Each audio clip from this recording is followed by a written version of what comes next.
Hey, good afternoon, traders. This is Trader Tim from over at eminimine.com, and it's Monday, so we're doing a market analysis video here. It's the 29th of March, 2021, and apologize for the hiatus for the last week and a half.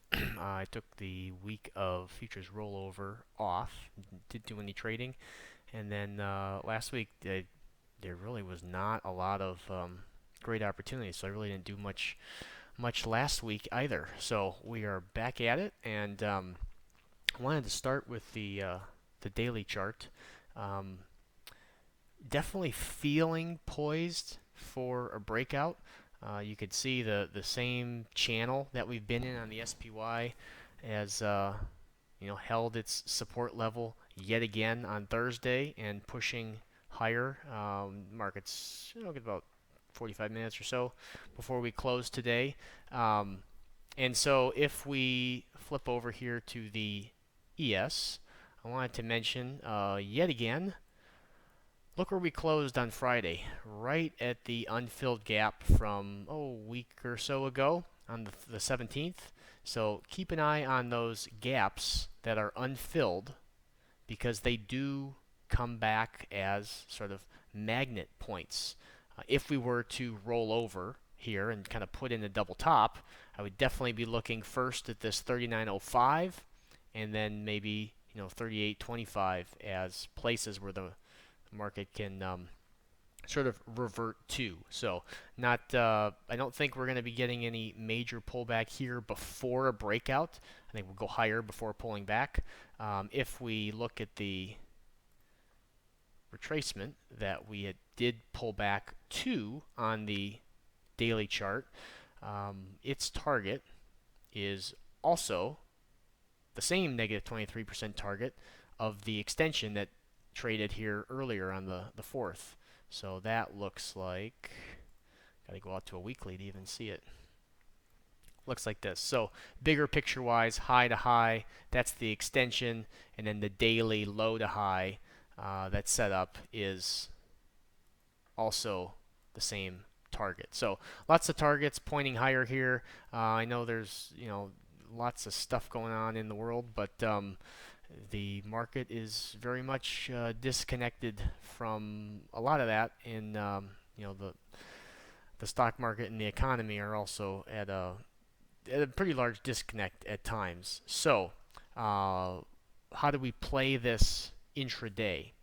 One of the things that I find very valuable is to use the larger time frame to identify places where we are likely to get reactions, looking for support and resistance on the larger time frames to then place trades at those areas on the 512 tick chart. And that's really the key. So if I'm looking at like today, this is today here, and this 50% is yesterday or Friday's low to high, the full halfway back is what I drew up this morning. And so using that as our potential support level as we were coming down this morning, one thing I noticed early on is that we had a low tick, low nicey ticket lows, and then we broke that low. So on this run down, it's not a good idea to be trying to catch a falling knife and take those longs rather. You gotta wait for a break of a swing high. You notice, on the way down here, lower high, lower high, lower high. We come down in a way that is pretty messy. And so when we have a low put in, and then we have a low tick at that same low, and then we break that low, and then we have another low tick for, a minute, and low tick at lows lines up, and then we break that low. You want to be very cautious about taking longs until we need to break a swing high and be at a support level. So as we were coming down today, that really took us pretty much the first hour of the day. We had a little bounce in the first 10 minutes and then rolled over. And so by using the larger time frame, it can help keep you out of situations where if you were only using the 512, you might get caught up in seeing a low tick at lows and draw up a long setup, but you know, we didn't break a swing high. And again, you might get a low tick at lows, but if we don't break a swing high over here, then the long setup is not valid. And so when you keep those, swing highs and swing lows that are easily seen on the 512 tick chart, but then also kind of keep your eye on a little bit bigger picture, 5 minute, 15 minute, sometime a little bit larger time frame to have a larger support level come into play when you do get a reaction off of that level. And this morning we also broke the halfway back short as it was. You can then draw up, a long setup and then look for a setup on the 512 tick chart at that long setup. So as a way to kind of filter out some of your trades, it is very helpful, I find, to have a 5-minute chart kind of sitting next to your 512 tick chart. So when we get in situations where we're super choppy, like kind of like a couple of days last week, even both Friday morning and Thursday morning, we kind of had these widening formations where we made higher highs, but then we also came down and made a lower low, and 30 minutes go by and we are just looking like we really haven't gone anywhere.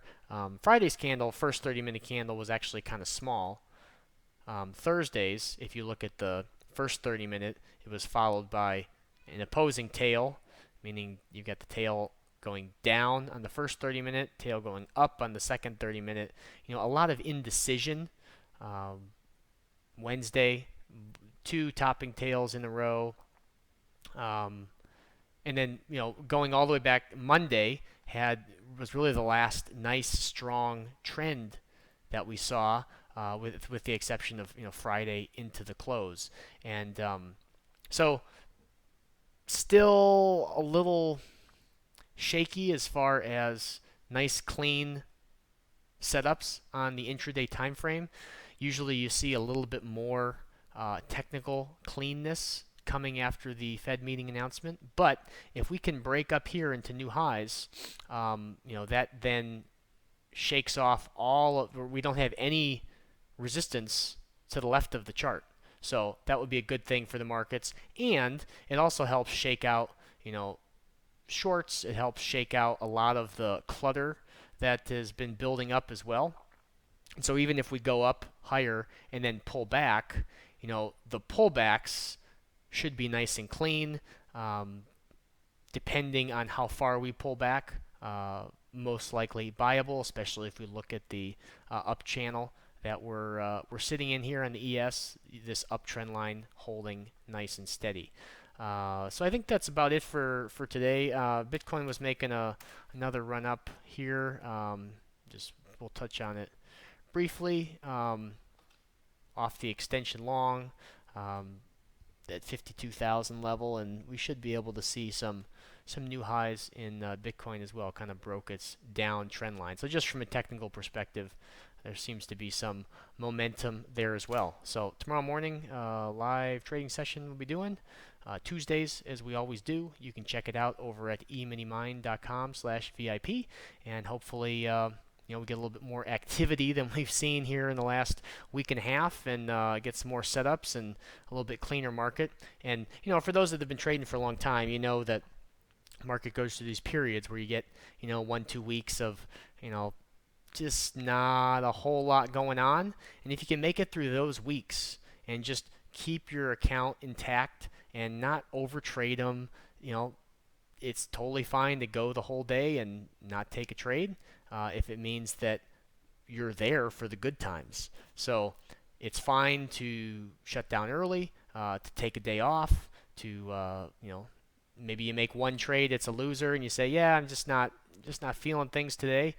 Better to end the week at scratch or flat or just down slightly then dig yourself a huge hole that you then have to climb out of. And those good weeks, if all they end up doing are pulling you back out of the hole, you really don't end up getting anywhere.